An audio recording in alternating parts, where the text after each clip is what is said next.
अगर पाना शिखर, कर तू शुरू अपना सफर। मंजिल पर रख बाज की नजर, चूक ना तू कोई भी कसर। हो नदी गहरी या हो लहरें बेमिसाल, हौसलों को बना लेता है नाविक अपनी पतवार। आए आंधी या आए लाख तूफान, ऊंची कर लेता है सारस अपनी उड़ान। आसानी से नहीं मिलती कोई मंजिल, कदम कदम पर संघर्ष करना पड़ता है। आसानी से नहीं बनता सपनों का घरौंदा, तिनका तिनका जोड़ना पड़ता है। करना है अगर मुट्ठी में ये जहान, भर लो तुम भी बाज सी उड़ान। पहन लो हौसला नाविक सा, छू लो तुम भी आसमान, छू लो आसमान। नमस्कार, मैं हूं यशोधन राणा और स्वागत है आपका हमारे शो छू लो आसमान में। आज फिर से मैं आपको एक ऐसे किसान की जीवन यात्रा पर ले चलूंगा जिनके बारे में जानकर आप स्तब्ध रह जाएंगे। लेकिन उनको यहां बुलाने से पहले मैं आपसे अपनी प्रकृति के बारे में कुछ बात करना चाहता हूं। क्या आपने कभी प्रकृति को समझने की कोशिश की है? प्रकृति की तुलना मां से की गई है जो हमेशा हमारा पोषण करती है। और जब बात किसान की हो तो किसान के लिए प्रकृति अमूल्यवान है। अगर किसान की खेती उसके लिए उसका जीवन है तो प्रकृति उसका हृदय। मशहूर वैज्ञानिक एल्बर्ट आइंस्टाइन ने एक बार कहा था कि प्रकृति को गहराई से देखो, फिर आप सब कुछ बेहतर ढंग से समझेंगे। हम अक्सर प्रकृति को नजरअंदाज कर देते हैं और उसकी भरपाई कृत्रिम चीजों से करने लगते हैं। आप सभी ने अपनी जिंदगी में ऐसा किया होगा, लेकिन हम भूल जाते हैं कि जब कुछ भी नहीं था तब प्रकृति थी। आप सोच रहे होंगे कि मैं आज प्रकृति की बात क्यों कर रहा हूं। मैं ये बात इसलिए कर रहा हूं कि हमारे आज के जो मेहमान हैं उन्होंने आइंस्टाइन के इस मूल मंत्र को न केवल अपना सहारा बनाया, बल्कि उसी की बदौलत ऐसी दौड़ लगाई कि उनके चर्चे यूएन तक पहुंच गए। आप सोच में पड़ गए होंगे। तो चलिए आपको ज्यादा इंतजार नहीं करवाएंगे, आइए देखते हैं ऐसे ही एक किसान की जीवन यात्रा। क्या आप जानते हैं कि इस पृथ्वी पर एक ऐसी जगह है जहां किसी का निधन और किसी का जन्मदिन एक साथ मनाया जाता है? विश्वास नहीं हो रहा है ना? आइए देखते हैं, लेकिन इसके लिए हमें मध्य प्रदेश चलना होगा।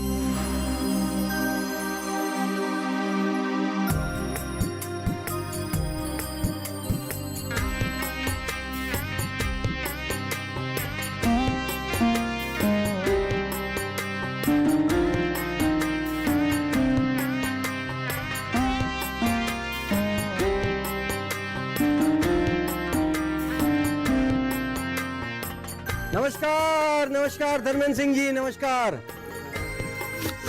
ये निमंत्रण पत्र, आप सभी सादर आमंत्रित हैं, आइएगा जरूर। हाँ चलिए आइए भाई।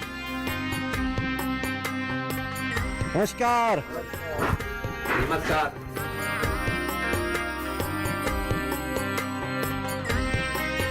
ये रहा निमंत्रण पत्र, आप सब लोग सादर आमंत्रित हैं, आइएगा जरूर, जरूर आइएगा।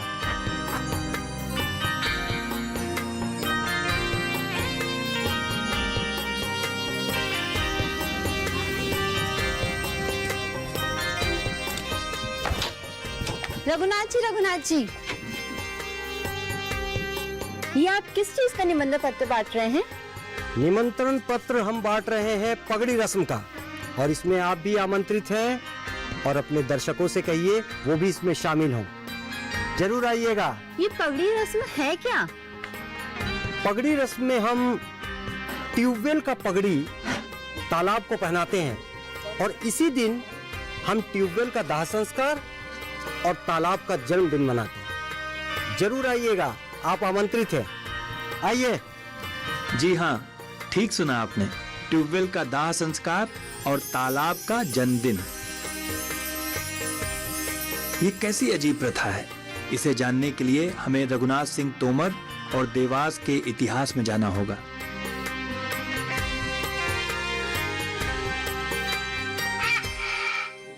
मध्य प्रदेश का देवास जिला आज से 15 वर्ष पहले अर्थात 2005 से पहले देवास एक सूखाग्रस्त क्षेत्र माना जाता था।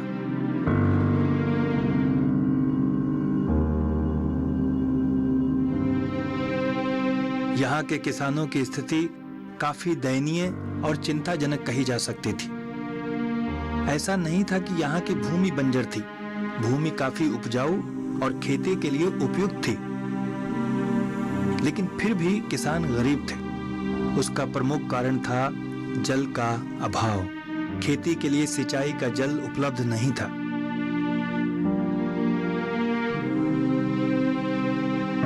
यहाँ का जल स्तर काफी नीचे चला गया था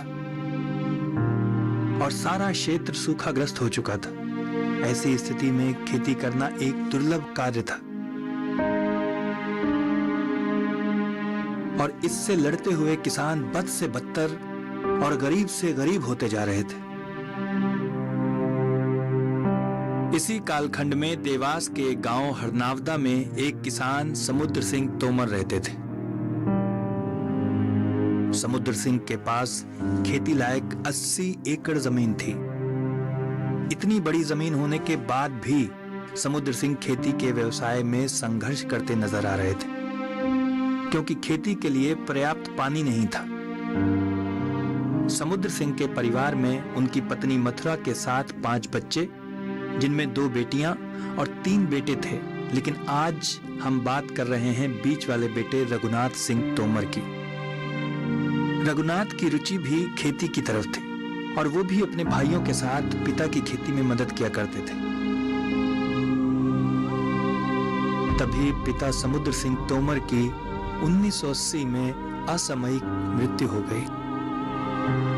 पिता की मृत्यु के बाद भी रघुनाथ सिंह तोमर ने अपनी शिक्षा बीच में नहीं छोड़ी। उन्होंने इंदौर जाकर अपनी शिक्षा पूरी की।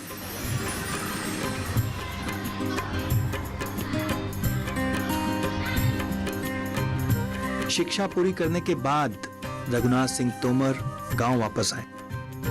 गांव वापस आने के बाद रघुनाथ सिंह तोमर खेती करने लगे,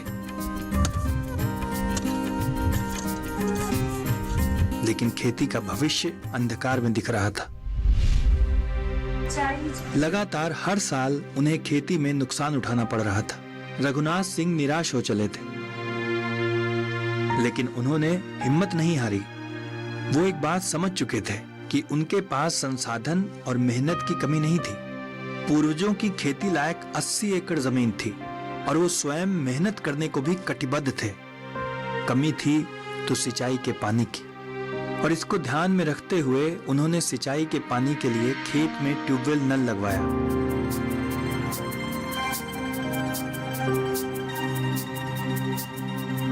लेकिन उससे भी उनकी समस्या का निदान नहीं हुआ। उन्होंने वापस से कोशिश की और कुछ पैसों की व्यवस्था करके दूसरा ट्यूबवेल नल लगवाया। इस बार भी उनका प्रयास सफल नहीं हुआ, क्योंकि देवास में भूमि के नीचे का जल स्तर काफी नीचे 800 मीटर तक जा चुका था। रघुनाथ सिंह का प्रयास निष्फल हुआ और साथ ही पैसों की बर्बादी भी हुई।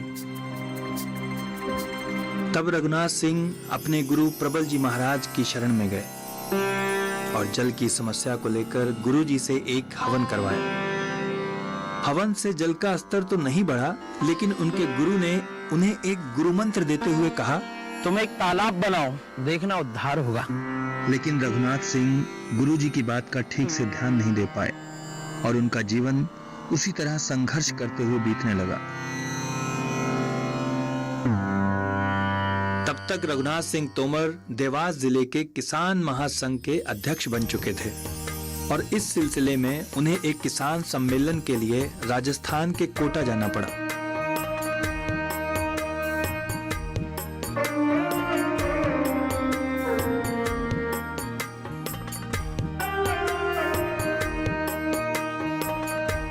वहां जाकर सम्मेलन में उन्हें पानी की समस्या का निदान मिला। किसान महासभा के राष्ट्रीय मंत्री प्रभाकर केलकर जी ने रघुनाथ सिंह को समझाया कि उन्हें जल के अभाव में बारिश के पानी का संचय करना चाहिए। ये सुनकर रघुनाथ जी चौंक गए। उन्हें अपने गुरु की बात याद आई। रघुनाथ, तुम एक तालाब बनाओ, देखना उद्धार होगा। उन्हें लगा कि ये नियत का कोई इशारा है और वो तालाब खुदवाने के निश्चय के साथ गांव वापस लौटे।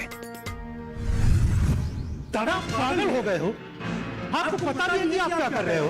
तालाब? अरे आखिर ये पागलपन आपके दिमाग में आया कैसे? एक तो ऐसे ही ट्यूबवेल लगाकर हम लोग कर्जे में आ गए हैं और ऊपर से ये तालाब। अरे आखिर आप चाहते क्या हो भैया? देवर जी, एक बार आप समझ तो लीजिए आपके दादा का विचार क्या है और वो ऐसा क्यों करना चाहते हैं। भाभी, समझने के लिए ना हालात है और ना ही हिम्मत। अरे बच्चों की पढ़ाई, घर के 2 टाइम का खाना हम अच्छे से जुटा नहीं पाते हैं, खेती में भी कोई फायदा नहीं हो रहा है और ऊपर से ये तालाब। अरे इसमें समझने जैसा क्या है? ये पागलपन नहीं तो और क्या है भाभी? दादा, लोग तो अपने बेकार पड़ी जमीन पर, बंजर भूमि पर तालाब बनवाते हैं ना। अरे कौन अपनी खेती की जमीन पर, फसल उगने वाली भूमि पर तालाब बनवाता है? अरे एक तो वैसे भी खेती से फायदा नहीं हो रहा है और ऊपर से आप ये जमीन भी बेकार कर देना चाहते हैं। छोटे, हम अपने पूरे जमीन पर वैसे भी कहां खेती कर पाते हैं? आधे से भी कम जमीन पे खेती करते हैं। बाकी जमीन तो वैसे ही पड़ा रहता है ना। अरे पड़ा रहता है तो पड़ा रहने दीजिए।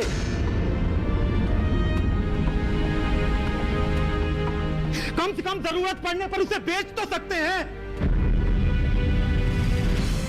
और तालाब बनवा दिया तो ये जमीन भी गई हाथ से। ज्ञान देखो दादा, मुझे समझाने की कोशिश मत करो। मुझे साफ दिखाई दे रहा है कि आप दीवार पे सर पटकने के लिए जा रहे हो और इसमें मैं आपका साथ नहीं दे सकता हूं। बस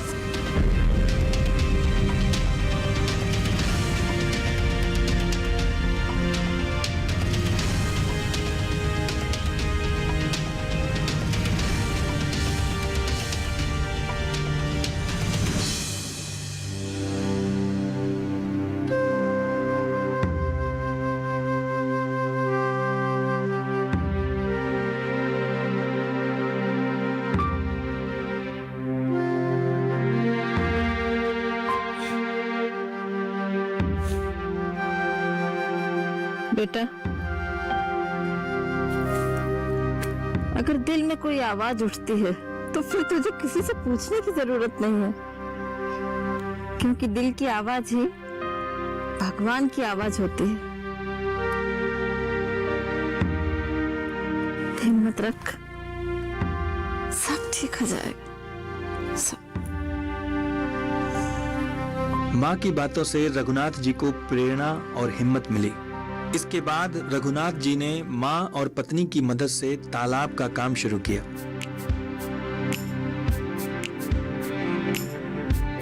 कहते हैं वैज्ञानिक न्यूटन ने जब पहली बार ये कहा कि पेड़ का फल नीचे ही क्यों गिरता है, ऊपर क्यों नहीं जाता, तो लोगों ने न्यूटन की इस बात का मजाक बनाया, उनकी हंसी उड़ाई और बाद में न्यूटन ने इसी बात के आधार पर दुनिया को गुरुत्वाकर्षण का नियम दिया। ऐसा ही कुछ रघुनाथ सिंह तोमर के साथ हो रहा था। उनके तालाब बनाने के निर्णय का लोग मजाक उड़ा रहे थे, इसे पागलपन कह रहे थे, लेकिन रघुनाथ सिंह तोमर का इरादा और निर्णय दोनों अटल थे।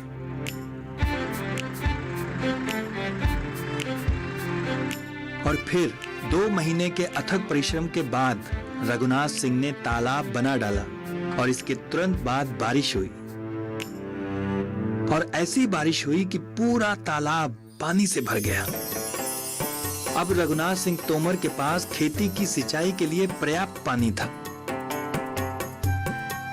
उन्होंने दाल और चने की खेती की और इस खेती से पहले ही तिमाही में 3 गुना ज्यादा मुनाफा कमाया।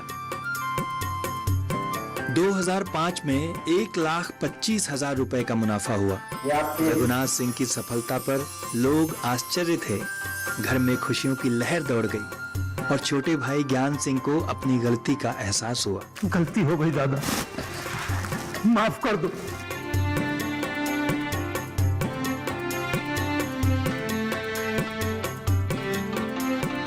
इसके बाद रघुनाथ सिंह तोमर को लगातार खेती में लाभ होने लगा।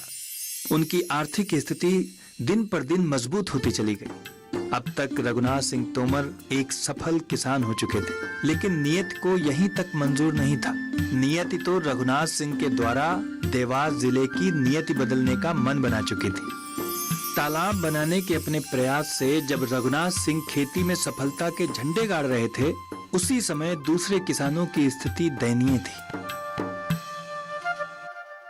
और किसानों की इस दयनीय स्थिति के कारण सरकार और बैंक के समन्वय से किसानों को कर्ज दिया जाता था। कर्ज किस अनुपात में देना है, किसको देना है, इसके लिए साल में एक बार जिले के किसान, बैंक के अधिकारी और जिला कलेक्टर के बीच सामूहिक बैठक होती थी। ऐसी ही एक बैठक में जिला कलेक्टर और बैंक के अधिकारी जब चर्चा कर रहे थे, तो चर्चा में यही निकल कर आ रहा था कि देवास जिला के किसानों की प्रमुख समस्या पानी है। किसानों के पास सिंचाई के लिए पानी नहीं है। लेकिन तभी उन्हें ये जानकर आश्चर्य हुआ कि वहां आए किसानों में से एक किसान रघुनाथ सिंह तोमर को पानी की कोई समस्या नहीं है। ये जानकर जिला कलेक्टर और बैंक के अधिकारियों को बड़ा आश्चर्य हुआ कि इस सूखाग्रस्त जिले में इस किसान को पानी की समस्या क्यों नहीं है। जिला कलेक्टर ने रघुनाथ सिंह से बात की और वो रघुनाथ सिंह का तालाब देखने उनके गांव आए। रघुनाथ सिंह का तालाब और पानी की व्यवस्था देखकर जिला कलेक्टर काफी प्रभावित हुए। उन्होंने रघुनाथ सिंह की भूरी प्रशंसा की, उन्हें शाबाशी दी और फिर जिला कलेक्टर को लगा कि रघुनाथ सिंह की सफलता और उनकी जल की व्यवस्था के बारे में दूसरे किसानों को भी बताया जाना चाहिए। फिर जिला कलेक्टर और रघुनाथ सिंह तोमर ने आपस में मिलकर योजना बनाई और वो गांव-गांव घूमकर किसानों को बारिश के जल का संचय और तालाब की उपयोगिता के बारे में बताने लगे। रघुनाथ सिंह विशेषकर ट्यूबवेल का दुष्परिणाम और तालाब की उपयोगिता के बारे में बताते थे। साफ सच कह रहा हूँ, अगर किसी से दुश्मनी निकालनी है ना तो कुछ मत करिए, सिर्फ उसके खेत में ट्यूबवेल लगवा दीजिए, वो खुद ही बर्बाद हो जाएगा। रघुनाथ सिंह यही नहीं रुके। जिला कलेक्टर के मार्गदर्शन और उनके सहयोग से उन्होंने एक बड़ी मुहिम चलाई, जिसमें बकायदा निमंत्रण पत्र छपवाकर वो घर घर लोगों के बीच गए और उन्होंने अपार जन समर्थन के साथ एक यात्रा निकाली, जिसे पगड़ी रस्म का नाम दिया गया।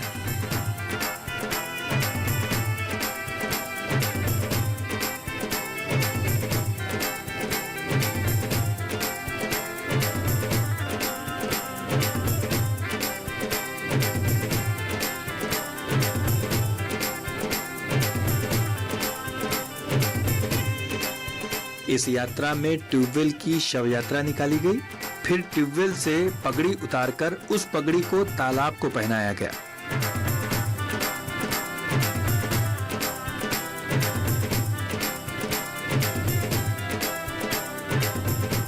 जहां एक तरफ ट्यूबवेल का दाह संस्कार किया गया, वहीं दूसरी तरफ तालाब का जन्मदिन मनाया गया। इस पगड़ी रस्म यात्रा से किसानों के बीच जागरूकता और जन चेतना की भावना जागी और लोग रघुनाथ सिंह तोमर की तरह तालाब बनाने लगे और देखते ही देखते देवास जिला में तालाब की भरमार हो गई। एक समय सूखाग्रस्त कहलाने वाला देवास जिला हरित जिला बन गया। आज देवास जिले में करीब 1500 तालाब हैं। रघुनाथ सिंह तोमर और देवास जिला की सफलता की कहानी मध्य प्रदेश सरकार तक पहुंची और इनसे प्रभावित होकर दूसरे जिले को भी सिंचाई युक्त बनाने के लिए मध्य प्रदेश सरकार तालाब बनाने के लिए अनुदान देने की स्कीम लेकर आई।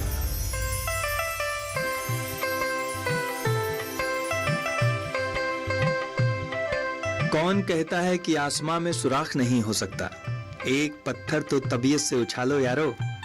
एक अकेले व्यक्ति के प्रयास से न केवल उनका परिवार सुखी हुआ, बल्कि पूरे गांव, पूरे जिले को लाभ पहुंचा।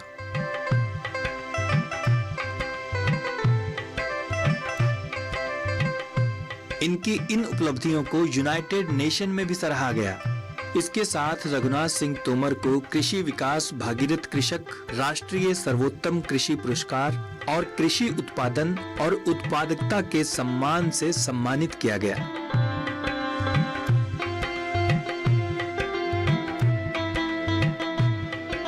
इस समय रघुनाथ सिंह तोमर की उम्र 60 वर्ष के ऊपर हो चुकी है, लेकिन वो आज भी खेती और कृषि का काम करते हैं। साथ ही लोगों में जन चेतना और जागरूकता फैलाने का उनका सामाजिक कार्य निरंतर चालू है।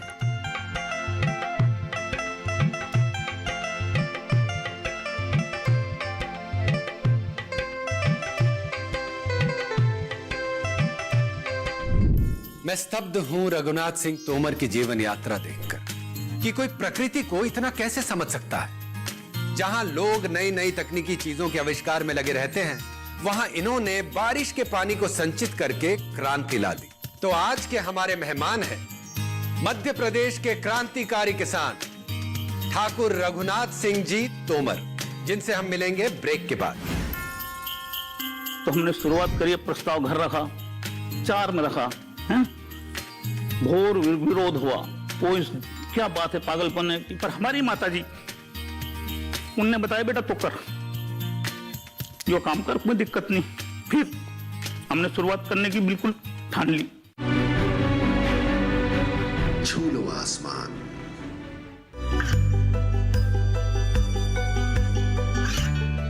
गांवों और पिछड़े क्षेत्रों में सरकारी योजनाओं की जानकारी पहुंचा। देश में कौशल और क्षमता विकास कर ग्रामीणों को सामाजिक बदलाव और विकास से जोड़ने की दूरदर्शन किसान की पहल चौपाल चर्चा देखें सोमवार से शुक्रवार सुबह 9 बजे। छू लो आसमान। स्वागत है आपका छू लो आसमान में। तो चलिए मंच पर बुलाते हैं मध्य प्रदेश देवास के हरनावदा गांव के क्रांतिकारी किसान ठाकुर रघुनाथ सिंह जी तोमर को।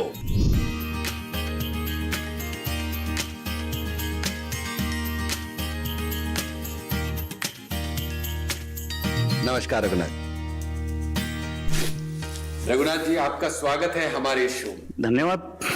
आपने जो कृषि क्षेत्र में क्रांति लाई है उसके बारे में मैं बहुत कुछ जानना चाहता हूँ। जी बराबर बताएंगे आप। तो सबसे पहले आप मुझे ये बताइए कि ये जो पानी संचित करके जी तालाब बनाकर खेती करने का आपने विचार किया, जी इसकी जो नींव है वो कब और कैसे रखी? सही मायने में देखा जाए लिंग तो आध्यात्मिक है। अच्छा। क्या होता है कि हमारे गांव में 1986 में धर्म सम्राट श्री करपाती जी महाराज के शिष्य प्रबल जी महाराज पधारे थे और उनके साथ में हमारे गुरुदेव निरंजन देव तीर्थ जी महाराज के शिष्य श्री प्रखर जी महाराज और श्रीधर बाबा ये पधारे थे। इनने यज्ञ किया। यज्ञ करने के बाद में इनके साथ में घुल मिल गए। हमारी सब समस्या बताई कि गुरु जी हमारे पास इतनी जमीन होते हुए हमारी आर्थिक स्थिति कमजोर है। कारण इसका है पानी नहीं, हमारे ट्यूबवेल भी लगाते हैं तो पानी निकलता नहीं। तो उनने बोला कि आप बारिश का पानी संचय करके तालाब खोद के उससे सिंचाई करें। तो बीज तो उन्होंने डाल दिया। अब हमें मतलब कुछ इच्छा भी नहीं हुई और कहीं हमें वो विचार भी नहीं आया कि गुरुजी की बात मान लें। फिर और आर्थिक स्थिति हमारी बिगड़ी। अच्छा। हाँ, तो हमने सोचा कि गुरुजी ने जो कहा था उस पर विचार किया। इसी बीच में मैं भारतीय किसान संघ का जिला अध्यक्ष होने के नाते हमारा भारतीय किसान संघ का कोटा में महाअधिवेशन हुआ था लगभग 2004 में। तो वहां हमारे श्री प्रभाकर जी केलकर बड़े दुख के साथ कहने मारा है कि अभी कोरोना में वो शांत हो गए। अच्छा, नहीं तो अपना जो सीरियल है उसमें बराबर भाग देते हैं। जो अपने मोदी जी के साथ भी काम किया, साथ में जेल गए। अच्छा। उनने राष्ट्रीय प्रदेश अध्यक्ष, प्रदेश संगठन मंत्री होने के नाते हमें आदेश दिया कि आप जिला के अध्यक्ष हैं, आप अपने क्षेत्र में बारिश का पानी संग्रह करके और उससे सिंचाई करने की मुहिम चालू करें। क्योंकि जो अभी फिलहाल सिंचाई के साधन हैं वो इतने दोष, उनमें इतना दोष है कि प्रकृति का ज्यादा दोहन होना, तमाम दोष है उनमें। जैसे ट्यूबवेल नीचे लगाना 100 फीट से 500 से 1000 फीट तक लेवल चला गया है, तो बारिश का पानी संग्रह नहीं करेंगे, जो प्रकृति ने संग्रह किया हुआ पानी आप उपयोग कर रहे हैं, तो ये तो अन्याय है जी। हमने बोला भाई साहब बराबर आपके आदेश का पालन होगा। हम गांव में आए, गांव में आने के बाद में हमने विचार किया कि अपन किससे कहेंगे, तो बोलेंगे इनके पास जमीन नहीं है, तो हमने अपनी शुरुआत करते हैं। तो हमने शुरुआत करी, प्रस्ताव घर रखा, 4 में रखा है, घोर विरोध हुआ। कोई क्या बात है, पागलपन है कि बारिश का पानी अपने खेत में तालाब खोद के कितना संग्रह करेंगे, कितना पानी इकट्ठा होगा। बहुत कठिनाई आई। बहुत कठिनाई साहब, पर हमारी माता जी उनने बताया बेटा तो कर, जो काम कर, कोई दिक्कत नहीं। फिर हमने शुरुआत करने की बिल्कुल ठान ली। हमने आपने कितने तालाब खोदे उसमें? नहीं, शुरुआत कर रही है एकदम शुरुआत, किसी का तालाब कुछ नहीं है। अच्छा हाँ, तो हमने बोला योग से रवि कुप था उस रोज, अच्छा, मुहूर्त बहुत अच्छा था, तो हमने जिससे बोला कि चलो तालाब का मुहूर्त कर रहे हैं, कोई नहीं आया। 1-2 आदमी आए, एक तो प्रकाश जी थे और एक हमारे लाइनमैन थे, अच्छा, और भीम सिंह जी चावड़ा थे, अच्छा, और पंडित जी थे। हमने स्थापना की, अपना ट्रैक्टर सुपड़ी लगे उस पर काम चालू कर दिया, और उसको फोन कर दिया ज्ञान सिंह को कि हमने तालाब का काम चालू कर दिया। इसके पीछे एक रहस्य था कि अभी उसको पता चल जाएगा, 2 दिन तो यहाँ है नहीं, किससे लड़ेगा, तो गुस्सा शांत हो जाएगा, अच्छा, है ना। तालाब का आकार हो गया इतना, उस साल हमने 52,000 में तालाब का आकार दे दिया। योग से गुरु पूर्णिमा के रोज तो हम तो गए हरिद्वार, हमारे वर्तमान कलेक्टर महोदय थे, नाम नहीं आ रहा, वो टोंक खुर्द तहसील में जन सुनवाई में गए।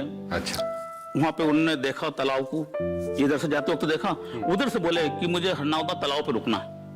अच्छा, तो वो जो गांव का सरकारी तालाब था उस पे रुके नहीं, इस पे नहीं, वो नया जो खुदा उस पे यहाँ आए, किसका है तालाब है, तो उन्होंने बोला कि वो रघुनाथ सिंह जी का है, वो तो गए हरिद्वार, कोई परिवार का है। तो हमारा एक भतीजा था ओम से, उसने पूरी स्टोरी उनको बताई कि साहब इसमें 52,000 रुपए लगे हैं और तालाब का आकार हो गया। हमारे ट्रैक्टर थे, तो कलेक्टर साहब क्या बोलते हैं, ये 6 लाख का काम है, 52,000 में कैसे कर लें, सब ट्रैक्टर का हमारा घर था, डीजल ऑयल और ड्राइवर कर ले आपके साथ।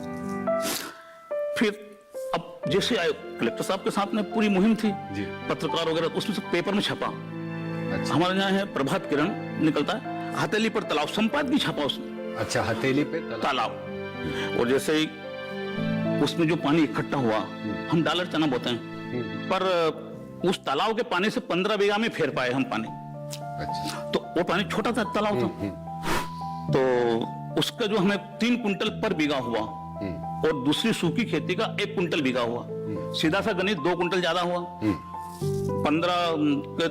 15 बीघा के 30 कुंटल हुए, 4,000 का भाव था, 1,20,000 रुपए हुए। इससे सबका दिमाग घुमा, छोटे भाई का दिमाग घुमा, वो भी सपोर्ट में। ये पूरी कहानी हमने हमारे वर्तमान कलेक्टर महोदय श्री उमाकांत जी उमराव उनको बताई। उनको दिमाग में इतनी जमी कि उनने इतनी मेहनत की, गांव में जाना, चौपाल पे बैठना, नीचे बैठ जाना गांव कलेक्टर होते हुए, और उनको बताना, उनने बहुत मेहनत की, हमने मिल के। उसके बाद में उसका जो फल वहां की जनता आज उठा रही। रघुनाथ जी ने तालाब बनाकर न केवल अपना मार्ग सुगम किया, बल्कि दूसरे किसानों के लिए भी मार्ग बना दिया, जिससे उन्नत खेती करना सरल और सहज हो गया। और भी बहुत सारी बातें हैं इनसे करने के लिए, लेकिन हम करेंगे ब्रेक के बाद। मैंने सुना है कि ट्यूबवेल का स्वर्गवास दिवस और तालाब का जन्म दिवस ये आप मनाते हैं, तो इसके पीछे क्या विचार है? हमने एक शव यात्रा निकाली। शव यात्रा निकालने के बाद में उसका दाह संस्कार न करते हुए रिचार्ज किया। ट्यूबवेल अग्नि उगल रहा है, मतलब रिचार्ज करो इसको, अन्यथा पानी पाताल में चला जाएगा। छू लो आसमान। ये कामयाबी है अन्नदाता की। ये कहानी है खेत और खलिहानों की। कैसे करें अपने पशुओं की देखभाल, जानिए गांव-गांव के किसानों का हाल। देखिए गांव किसान, सोमवार से शुक्रवार दोपहर 12 बजे सिर्फ डीडी किसान पर। छू लो आसमान। स्वागत है आपका छू लो आसमान में। हमारे साथ हैं ठाकुर रघुनाथ सिंह जी तोमर। अच्छा, एक बात बताइए कि ये ट्यूबवेल को त्याग कर तालाब बनाने का विचार तो समझ में आता है, लेकिन मैंने सुना है कि ट्यूबवेल का स्वर्गवास दिवस और तालाब का जन्म दिवस ये आप मनाते हैं, तो इसके पीछे क्या विचार है? इसके विचार ये था, ये जो हमने काम किया जी, केवल तहसील के लोग ही देखते थे।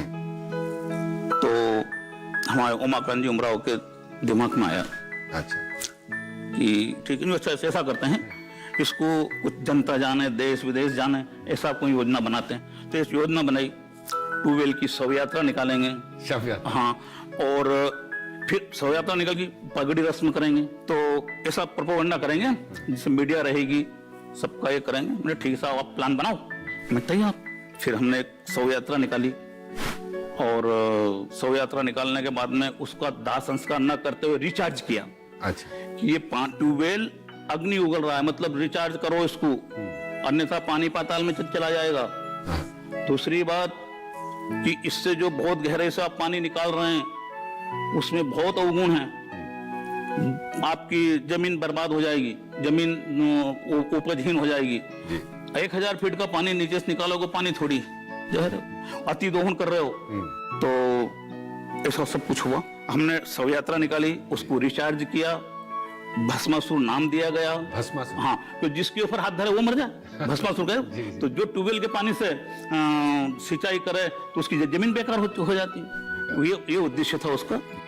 हमारे उमाकांत जी उमराव ने इस मुहिम को रेवा सागर नाम दिया था जी। तो रेवा सागर का एक पुतला बनाया गया, उसके ऊपर पगड़ी पहनाई गई, बेटे अब ट्यूबवेल गया और आप किसान की समस्या का हल आप करें, दोष रहित, जिसमें अवगुण नहीं है, बारिश का पानी संग्रह करके सिंचाई करें, ये उद्देश्य था। तो इस उद्देश्य को लेके हमने पगड़ी पहनाई उसको। बहुत बढ़िया। और अपने हमने ठाकुर राव रणबहादुर सिंह जी चावड़ा ने जी एक रस्म पूरी की।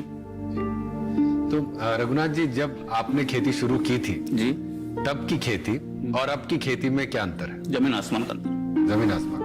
पहले हमारे पास साइकिल हुआ करती थी, अच्छा, और मतलब इतनी आर्थिक स्थिति थी कि जो कोई हम जितना खाते पीते थे उतनी ही पैदावार होती थी, जबकि जमीन बहुत थी, 150 बीघा, 200 बीघा, 500 बीघा किसान के पास थी।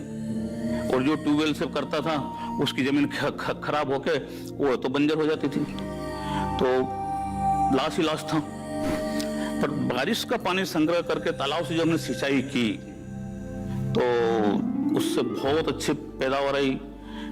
और उसके बाद में उसमें सही तो बात यह है कि बारिश के पानी से सिंचाई करने का अन्न और नीचे से लिफ्ट किया हुआ पानी का अन्न में स्वाद में बहुत अंतर है, स्वास्थ्य में बहुत आता अंतर, ऐसी बहुत सारी बातें हैं। तो अब तो बहुत अच्छी सब खेती कर रहे हैं, पानी की समस्या है नहीं। तीसरी बात यह है कि लिफ्ट करने के लिए पावर खर्च नहीं होता है, आपको 10 फीट से लिफ्ट करना है, वो ट्यूबवेल से 1000 फीट से उठाना है, कितना पावर बना। दूसरी बात, जब ये प्रोपेगेंडा हुआ, जब सब चैनल ने बताया, सब थे वीडियो, सब पत्राचार, इलेक्ट्रॉनिक प्रचारक सब थे, उनने हमसे पूछा दिल्ली में कि आप तो इसको एक तरफ से दुख भी मना रहे हैं, खुशी मना रहे हैं। नहीं साहब, एक बात कहानी सुनाता हूँ आप। अगर किसी को कैंसर हो जाता है और उसका हाथ काट दिया जाता है, तो हाथ कटने का दुख मनाएगा और जिंदगी बचने का खुशी मनाएगा। इतना फायदा। क्या क्या फायदा इससे? हमने बोला कि इसके जैविक खेती करना असंभव है अभी, क्योंकि इतना खाद कहां से लाएंगे। पर तालाब वाला जैविक खेती कर सकता है। कैसे? तालाब खाली है आपका, शुरू का पानी गिरेगा, पानी के साथ में कचरा, बहुत कचरा भी आएगा और नई मिट्टी भी आएगी, वो तालाब में जम जाएगी और 1-2 साल तक पानी में रहेगी तो सड़ जाएगी, तो खाद बन जाएगी। उसकी ऊपर की परत को निकाल के अपने खेत में डालें तो खाद की आवश्यकता नहीं रहेगी। अनेक फायदे। अनेक फायदे। मैं तो ये मानता हूं कि पाला अगर पड़ता है तो तालाब के पानी से पाला फसल में कम नुकसान करेगा। रघुनाथ जी, आपकी इस मुहिम का मध्य प्रदेश गवर्नमेंट पे क्या असर पड़ा? बहुत अच्छा प्रश्न किया आपने जी। जब हमने अपने निजी पैसे से तालाब खुदाए थे तो वो तालाब थे रेवा सागर। अच्छा। रेवा सागर मीन्स अपने पैसे से खुदवाए उसको रेवा सागर बोलते हैं। पर रेवा सागर इतने खुदने के बाद में फिर हमारी एमपी गवर्नमेंट को कुछ लगा कि किसान अपने पैसे से तालाब खुदा रहा है तो कुछ करना चाहिए, तो उनने एक योजना बनाई खेत तालाब। हाँ, कि छोटा सा एक को गड्ढा खोदो, उस पर इतने अनुदान देंगे, पर उससे काम नहीं चला। फिर उन्होंने बलराम तालाब के हिसाब से एक योजना बनाई जिसमें एक किसान को 80,000 रुपए सब्सिडी देते थे। अच्छा। हाँ, तो इसका फिर इसमें और भी किसानों ने फिर पैसा मिला और गवर्नमेंट पे असर करा कि कुछ करना है, तो बलराम तालाब के हिसाब से योजना बनाई उन्होंने और उससे फिर बहुत सारे तालाब खुदे। अच्छा। पूरे मध्य प्रदेश में। तो बहुत अच्छा हुआ। हाँ जी, भूमि को अगर पानी मिल जाए जी तो आशीर्वाद देती जी। आशीर्वाद आपकी फसल को अधिक करके, वो आशीर्वाद है कि बहुत अधिक पैदावार मिलेगी। अधिक पैदावार मिलेगी तो किसान को पैसा ज्यादा आएगा जी। तो किसान की आर्थिक स्थिति समझेगी। और भी बहुत सारी बातें हैं इनसे करने के लिए, लेकिन हम करेंगे ब्रेक के बाद। हमारे जो मुख्यमंत्री हैं उनने एक जल यात्रा निकाली, तो इसकी समीक्षा हुई। तो यहाँ का जो प्रतिनिधित्व करने गए थे उन्होंने बोला कि हमारे 75 तालाब खुद गए हैं और 80 में काम चल रहा है। तो वहाँ जो कमिश्नर लोग बैठे थे कि अरे झूठ बोल रहा है। कलेक्टर साहब पूछा, साहब वो कल की रिपोर्ट है, आज की रिपोर्ट है 80 पूर्ण हो गए, 95 में काम चल रहा है। छू लो आसमान। बीमारियों से कैसे बचेगी फसल, मवेशियों की मुश्किलों का क्या है हल, कहां से लाएं बीज, कितनी लगेगी खाद, किसानों के हर फोन का विशेषज्ञ देंगे जवाब। देखिए हेलो किसान लाइव सोमवार से शुक्रवार शाम 6 बजे।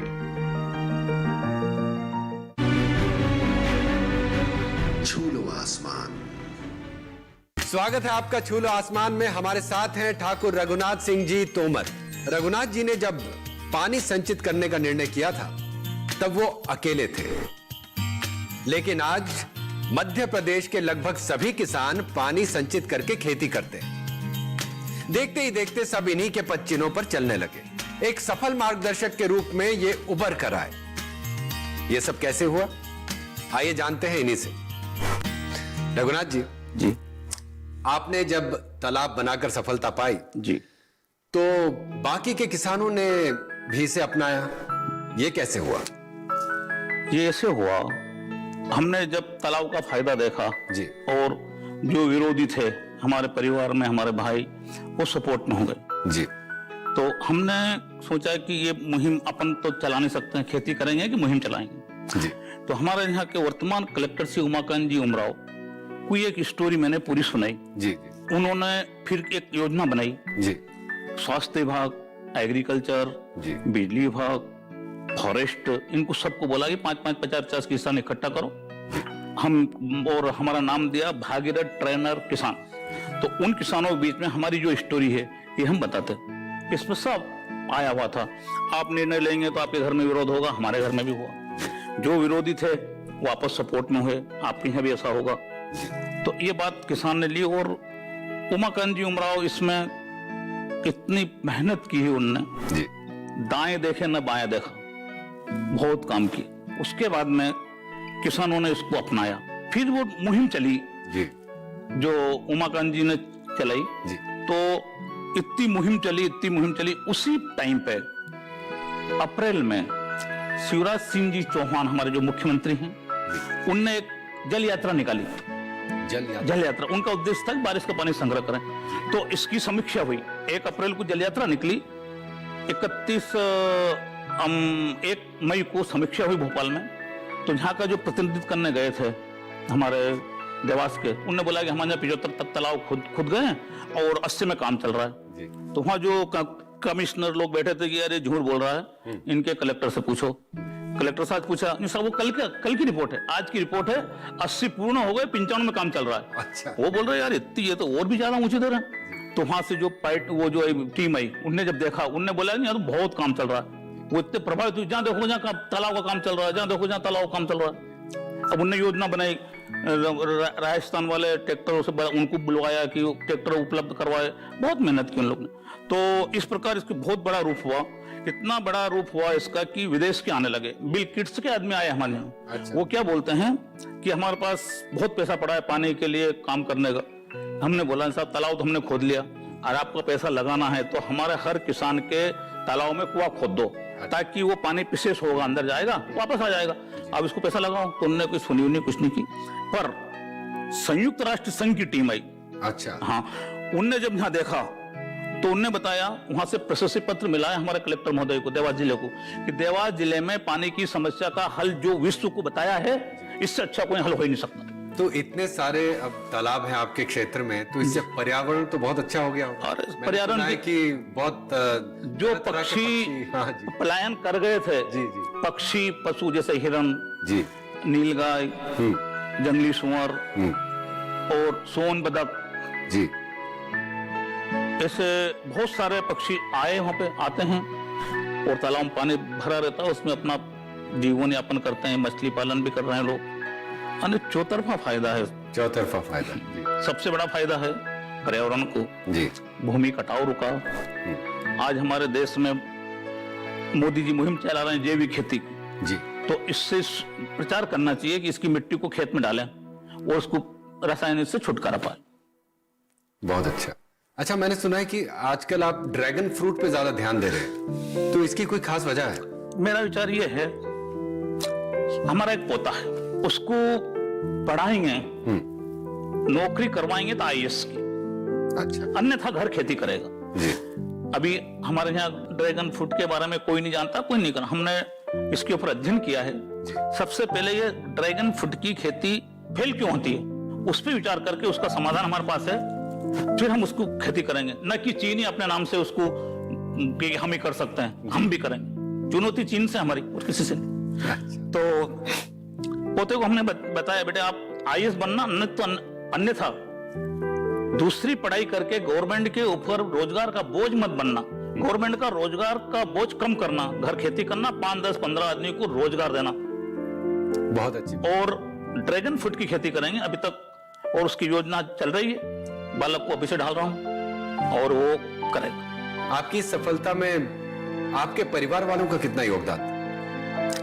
जितनी उनने समस्या खड़ी करी थी उससे 10 गुना सहयोग है आज। अच्छा। हाँ, रघुनाथ सिंह जी की जीवन यात्रा से हमने ये सीखा कि अगर आप दृढ़ इच्छा से कोई भी काम करने की ठान ले, तो कितने भी आंधी और तूफान आपको हिला नहीं सकते। रघुनाथ जी ने भी ऐसे कई आंधी और तूफानों को न केवल झेला, बल्कि उनकी दिशा ही बदल दी। तभी तो सफलता ने इनके कदम चूमे और इन्होंने आसमान को छुआ। अभी लेते हैं एक ब्रेक। ब्रेक के बाद जानेंगे कि इनकी सफलता में और किन लोगों का हाथ था। हमारा किसान गेहूं बो रहा है, चावल तो चावल ही बो रहा है। हमारी गवर्नमेंट के पास इसको रखने की जगह नहीं है। अगर हमारी गवर्नमेंट हमारे किसानों को वो फसल उगाने का प्रोत्साहित करे जो देश को जरूरत है, न कि समस्या खड़ी करने वाली फसल उगाए। छू लो आसमान।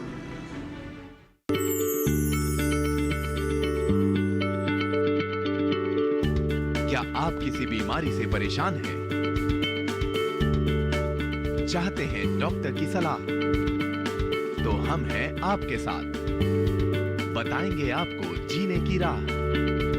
समस्याएं आपकी, समाधान देश के मशहूर विशेषज्ञों के। घर बैठे बात करें देश के जाने माने डॉक्टरों से। हमारे लाइव प्रोग्राम स्वस्थ किसान में हर शनिवार शाम 6 बजे से 7 बजे तक। छू लो आसमान। स्वागत है आपका छू लो आसमान में। हमारे साथ है रघुनाथ सिंह तोमर। जब आप असंभव को संभव बनाने के लिए आगे बढ़ते हैं तो अपनों का साथ बहुत जरूरी हो जाता है। हालांकि रघुनाथ जी को शुरू में विरोध का सामना करना पड़ा, पर जब जरूरत पड़ी तो इनके अपने इनके साथ खड़े थे। आइए देखते हैं रघुनाथ जी के परिवार वाले इनके बारे में क्या कहते हैं। जीवन के लिए जितनी जो देन है, जितनी यहाँ पे है, जो उनकी देन है। कि वो बड़े भाई साहब ऐसे इतने धार्मिक आदमी हैं कि कोई भी ये हो तो उनका धर्म का हवाला कुछ काम ही नहीं रहे। जो निर्णय लेता था उन्हें कोई कहीं नहीं कर सकता। सब कुछ तो उनने मतलब सब कुछ ही किया है उन्हें हमारी नजर में तो, और ऐसा सबको करना चाहिए जो उन्होंने किया है। My long-term goal is to become an IAS officer, and along with it I would like to do farming also, because my grandfather has done good job to arrange enough water at our farmhouse for farming. आगे भविष्य में कहीं मालूम क्या होता, अच्छा होता। उनको तो बहुत बहुत धन्यवाद देना चाहता हूँ कि हमारे लिए उन्होंने एक नया रूप खेती करने का नया तरीका सिखाया।